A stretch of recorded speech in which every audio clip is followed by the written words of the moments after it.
অপরূপা পোদ্দার আরামবাগের প্রাক্তন তৃণমূল সাংসদ, তার বিরুদ্ধে এফআইআর রুজু হলো। পুলিশকে ধাক্কা দেওয়ার অভিযোগ, আর সেই অভিযোগে আগামীকাল শ্রীরামপুর থানায় তাকে সমন পাঠানো হয়েছে।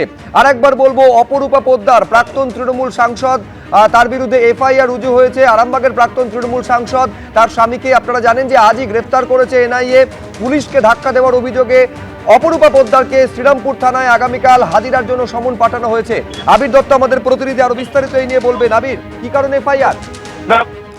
দেখো, যেটা পুলিশ সূত্র থেকে জানা যাচ্ছে যে আজকে যখন এনআইএর তরফ থেকে তার স্বামীকে গ্রেফতার করে নিয়ে যাওয়া হচ্ছিল, তার আগে থেকেই সেখানে অ্যাজিটেশন চলছিল এবং যে বিক্ষোভ করা হচ্ছিল সেগুলো মূলত অপরূপা পোদ্দারের অনুগামীরা।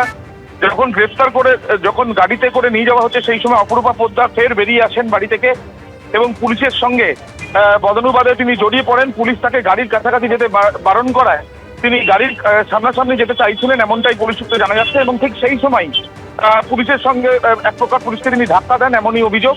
একটি কমপ্লেন হয়েছে এবং যেটা জানা যাচ্ছে যে এফআইআর রুজু করা হয়েছে।